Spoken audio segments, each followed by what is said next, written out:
figured maybe you guys would be really sick of hearing me talk by the time I'm finished. But what I was hoping that you guys would get a feel for with 3D printing is that it's a really transformative sort of process, and it really just builds off of technology that's been around actually for quite a while, and it really stems from printing in general. I don't have any financial disclosures.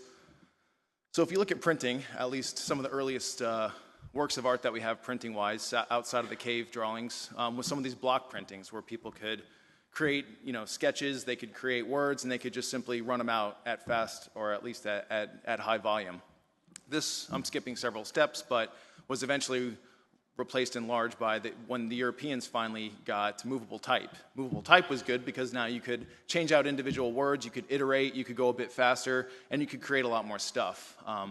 What I want you to understand is that every time printing hit a new threshold of what it could do or how much faster it could go, it actually had very transformative or even disruptive consequences. So if we look at, the Protestant revelations and such, where they were able to everybody have a Bible in their house, that was brought about by some of these printing processes in the printing press, etc.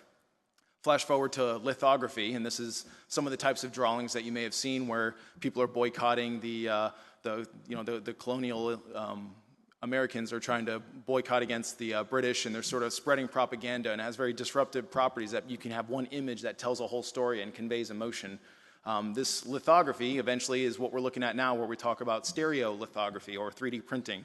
So these old dot matrix printers from way back when, if we still remember those or have them someplace in the garage or in the attic, they were very, very crude, but yet they were still very nimble compared to the other options at the time. They were also very, very convenient because they sat right on your desktop instead of you having to collaborate with a printing shop.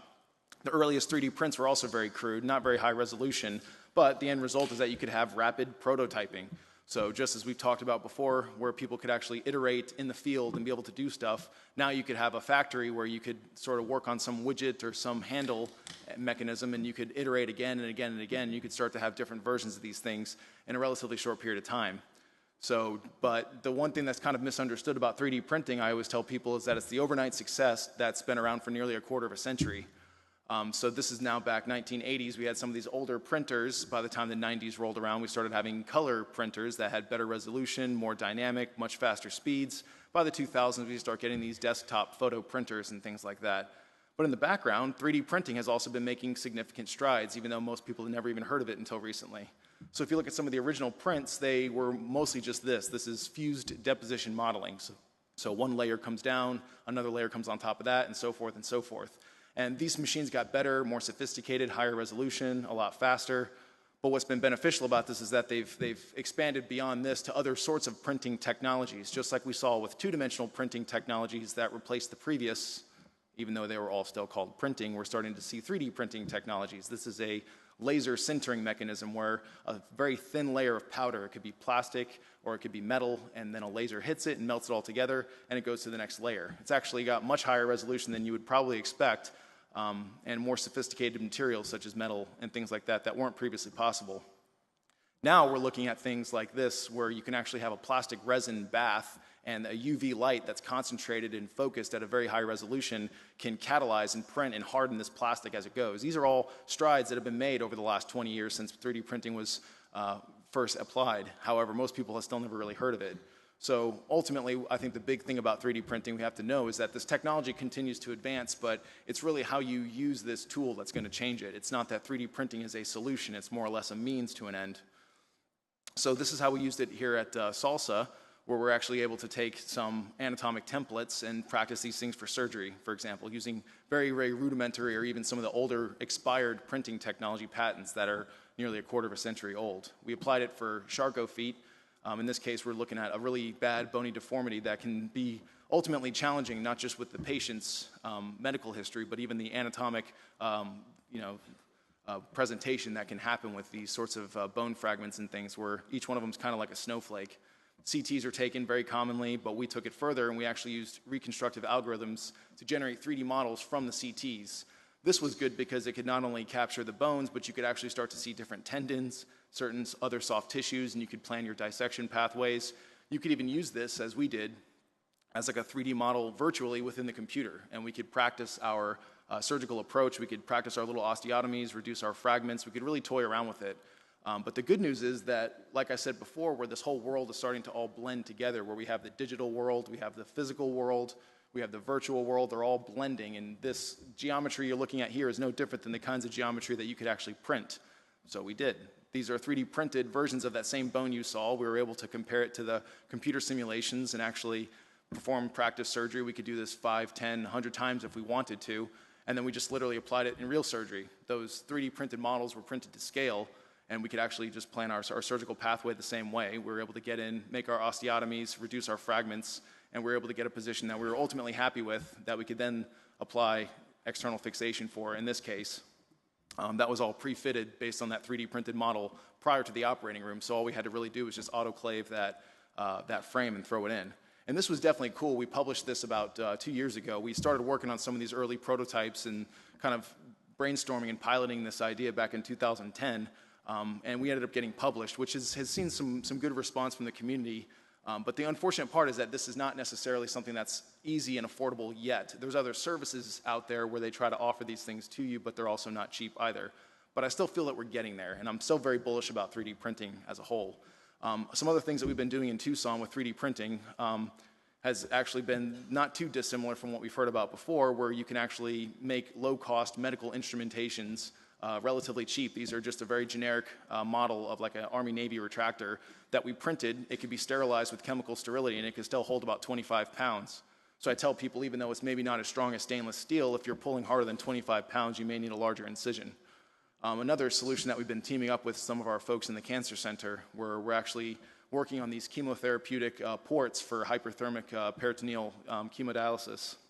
And in this case, we're trying to ultimately achieve standardization. You have to understand that those types of surgeries are done by surgeons on human beings, but this research on colorectal knockout mice is something that's being done in a research lab. So where we're here on our weekends and free time learning more about surgery and about patient care, they may be playing, for example, World of Warcraft. So what do we ultimately have that we can help make this a lot more of a standard process for them and try to take some of the technique out of the game is to literally print these ports. So we worked with some of the researchers, and this is us like at the cafeteria, like coffee stains on napkins, like drawing out what it should potentially look like. And we came up with one iteration that it looked pretty cool, but it didn't work really well at all. So we came up with another version, and then another version. And eventually we had something that was good enough that we were able to try it out in real mice. Sorry for Mickey here, but the good news is we actually started to get right on the path where we could have these things be able to be practiced for certain agents. And because it's a digital file, you can literally take that next iteration and modify it and print it off in the same day, or email it to your colleagues in France and they can print it off and use it there. So you have definitely a global standardized way of conducting some of these multi-center studies on knockout mice, for example. So I know that this doesn't deal directly with diabetic feet, but I think that we're going to see more of a blend where you can sort of have manufacturing outsourced in different places, or at least design itself outsourced but still manufactured locally. We could potentially have a scenario where in some of these underdeveloped regions of the world, they could have printers there and technicians that know how to use printers, but all the input, all the design process can be sent for elsewhere, or at least just stored on a thumb drive, for example. We have another one that we worked with Dr. Bijan's folks where we did a assessment for frailty, and we wanted to make a wearable sensor that could go around the arm that could detect muscle activity and potentially find some parameters for frailty in certain patients with gait disorders. This was a real blueprint that was made by somebody who knows what they're doing, but they were able to literally just send it to us. We printed it off, tried it out, iterate, we go to the next version and the next version. So although these are medical type devices, understand that the sophistication and the affordability of these machines keeps coming down.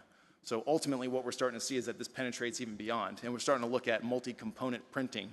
So this, for example, is a shoe where you can have different densities of rubbers or plastics, you can have laces, you can have air holes, they can be custom designed to a scan of the patient's foot, for example. All these things can be made, and what we're starting to find, these multi-component printers are doing a much, much better job with resolution, fidelity, detail. So just like I showed you in the 1980s and the 1990s, where printers went from being really archaic and low resolution to having actual color and real life that could be breathed into them, these now 3D printers are on that level where they're taking on color, they're taking on more components. This is actually a spool of filament that goes into a 3D printer that's actually a wood-based resin. And you can print off like wooden pots, for example, with greater detail and accuracy than you can maybe carve by hand. But if you can design it, you can essentially have it. So this is very intriguing. And what I want you to understand is that as these things continue to progress, What we're ultimately starting to see now is if you can perceive machines and 3D printers that are sophisticated enough to print off more 3D printers. And yes, you heard me right. These are self-replicating robots in that regard. Currently, or at least when they started, they were at about 40% of all the components with this RepRap project that could actually be printed. But now they've worked their way up to 60, 70%. And yes, some of the plastic, some of the bindings and stuff prints off a lot easier than others, but now you're starting to get metallic printers and things like that that can actually print off metal scaffoldings and some of the motor parts. And this is a very, very crude. This is basically a MIG welder that you would see like in a welder's shop, but it's hooked up to a robotic arm that can print off in whatever angle you want. It can build on the fly. You can design these things in the computer, and it basically generates that virtual pathway. Once again, the virtual world, the digital world that you can imagine or see in a computer can now become the physical world with relative ease. That threshold continues to lower as these machines get more and more sophisticated. This is another one I want to talk about, essentially, where just as we're printing larger and larger things, we're able to print smaller and smaller things. This is down on a near micron scale, and it's able to print something the size of, in this case, a spaceship. So as we're getting to be able to print more structurally sophisticated things, they're actually getting better in resolution. And we're working our way towards eventually bioprinting.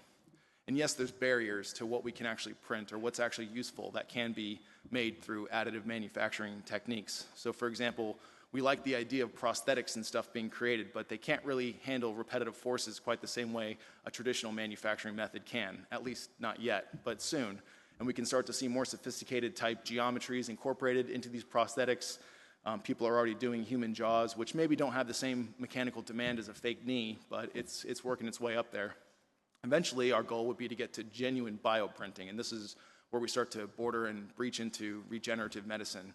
So currently, our resolution is getting lower and lower, but we still got to get way lower if we want to be able to print off things like collagen fibers and have really sophisticated scaffolding structures.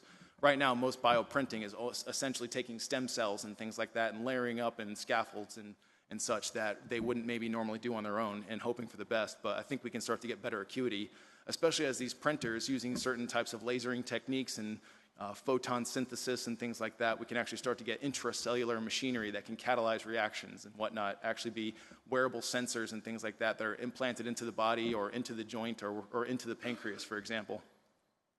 So this is a scene from a movie. Please don't get me sued, but when people see this scene from the movie, they think, yeah, it's cool, but that's way science fiction. But imagine the phone you have in your pocket compared to somebody 100 years ago, right? And even if it's not in your pocket, it might be sitting on the table in front of you, but it seemed very far-fetched. So in this movie, Elysium, who at least this scene is incredible, we have true regenerative medicine properties that maybe in 100 years could blow our imaginations compared to the stuff we have today. And that's just one thing to think about with bioprinting in the future. So have fun. And so this is our next talk here. We're going to kind of branch. It was supposed to be spaced out so you wouldn't get tired of my voice yet, so I offer my deepest apologies. But we ultimately want to talk now about wearable gadgetry. And this is something else that's quite fascinating to us that we obviously explore at SALSA as well. And it's not just so much about what sorts of medical conditions you may or may not have or what sorts of treatments you're getting, but it's going to start becoming what are you doing for yourself and what brand name are you sporting with your medical devices. And once again, I have no financial disclosures at all. So if we think about traditional health, what we imagine, or at least what people want to believe as like the utopian medical life, is that we have care providers, we have patients, it's a concentrated network, everybody's getting the treatment they needed, everybody's treated fairly. And if there's one thing you've learned from all the talks we've heard this morning is that unfortunately that just doesn't play out, at least not all the time, especially even here in America or other developed countries, let alone underdeveloped countries. What we really have in medicine, if you look at it from the patient's perspective, is something probably a little more fragmented, something more like an archipelago where you have care providers, you have therapies, you have the pharmacy, you have patients, and they're separated from each other. And it's either the patient's responsibility or maybe the case manager's responsibility to link all these ends together. And that's ultimately leading to a lot of frustration, a lot of dissatisfaction from some patients, as well as care providers alike, as we know. What we ultimately deal with, at least with the large university hospital that we have, is this hospital lag phenomenon where we have the patient in their home environment, we have the hospital, and they may come to and from the hospital either for clinic visits or for emergency room visits, surgeries, you name it. But ultimately what happens is that we have this large barrier between it, these various ancillary services that once again are part of that fragmented state. And so what Dr. Armstrong and I had published a number of years ago was actually where we had identified several key factors that are probably going to need to be overcome if we really want to have an integrated personal health server or the human app store or whatever else you want to describe this future of medicine and medical technology. So telehealth service, the way that they'll probably try to portray it on the news is one of two scenarios. They either show a patient sitting in front of a computer and on the other screen is the doctor, or they'll show the doctor sitting in front of the computer and on the screen is the patient. And I think that when we really look at why telehealth has not been adopted as well as maybe it should is because that's not what telehealth really is. True health is everybody in between. It's the nurses, it's the technician, physical therapists, pharmacists. It's all these people that participate, and it's not just about bringing the doctor and the patient closer together. And so with this wearable technology, what we really need is a true telehealth scenario. But the good news is there's promising technologies, not just from big Fortune 500 companies, but from some of these self-funded or crowdsourced funded companies as well that are starting up. There's some new practices that may change from that, and what we as care providers and patients may ultimately work towards is a newer social contract with how we handle people's health, the same way we would handle intellectual property. So if you go to your typical Best Buy, maybe 2 years ago, there might be one little boutique, those little kiosks that has a handful of things like a Fitbit and whatnot. But you go there now, especially in some of these developed cities, you'll see almost 2 full aisles worth of these wearable sensors. And it's only getting to be more and more. There's lots of products and things being offered. Now we even have more apps up to the App Store every day, starting to rival that of even the most popular games. These are health-related apps that may monitor your blood sugar, may help you choose your diet, or figure out a better workout plan for yourself. And now we have things like crowdsourced funding, like I mentioned. These are things that you're not waiting on the big companies to bring to you. These are things that people are voting with their own wallets. They're supporting because they want these technologies. And some of the most inspiring of these Kickstarters, aside from some of the artwork that's being made, is these actual wearable sensors and wearable monitors. So I would consider it to be something similar to like the Dallas Buyers Club, where whether or not these things are FDA approved, whether or not they're the right or bad decision, I think that we, as like a subscription type service, will be exploring these things for ourselves. And I guess the success will need to speak for itself, but it's something that more and more patients are taking into. I don't know how often you see what your patients have or what they wear, but I think more and more you're starting to see these Fitbits, these smartwatches and things like that rolling into your office. And these are no different. This was an Indiegogo campaign where they actually had wearable sensors. This could be like a shirt or like a sports bra that can actually detect your cardiac rhythms. It can detect your breathing rate. It even has the newer sensorias are actually built within socks, similar to the smart socks we saw, where it can actually look at pressures and your weight distribution when you're running, if you're a forefoot or rear foot striker.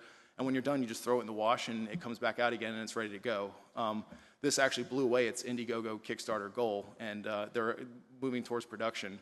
There's other security devices, because people ask that question often. They're like, if we start having all these sophisticated devices that have our own personal information on it, how do we make these things secure and unique and personal to our own identity without revealing too much of our identity? And some of these newer encryption methods, which we don't have time to talk about, have already been developed that will integrate with those applications and make a unique identity.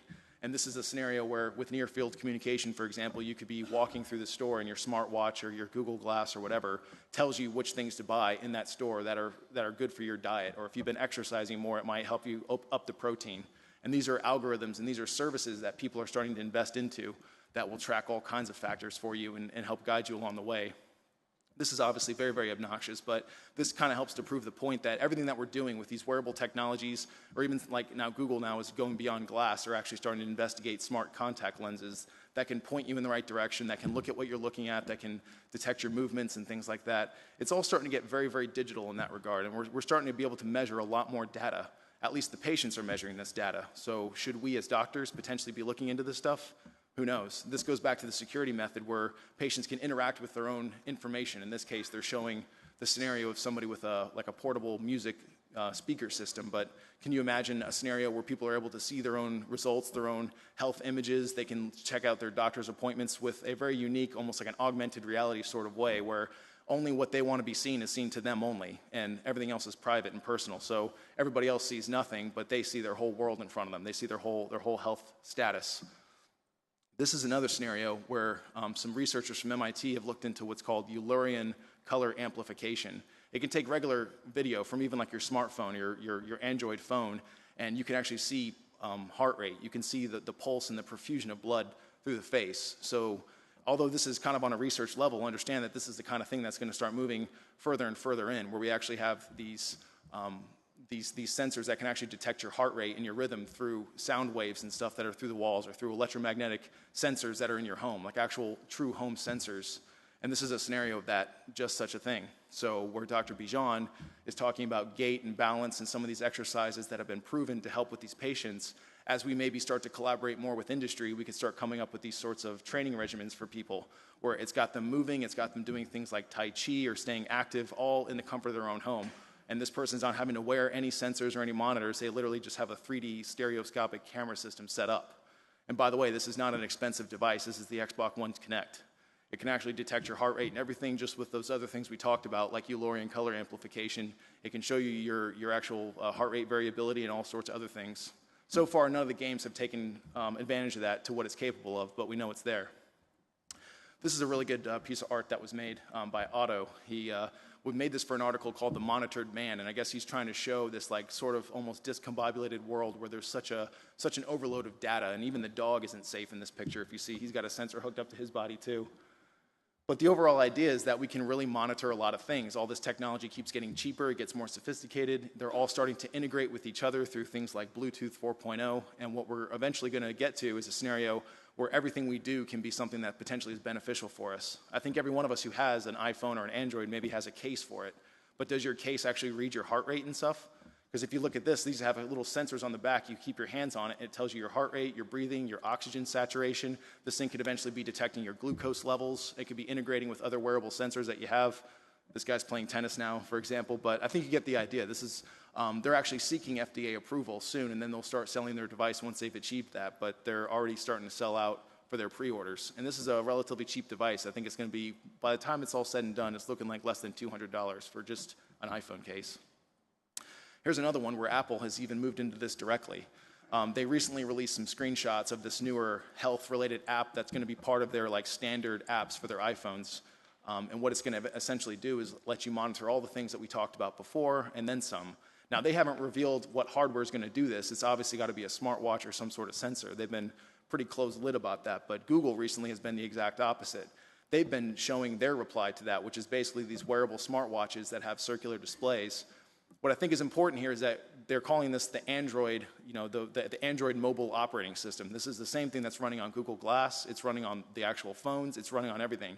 And they're all going to start talking to each other, and they're going to start talking to other devices.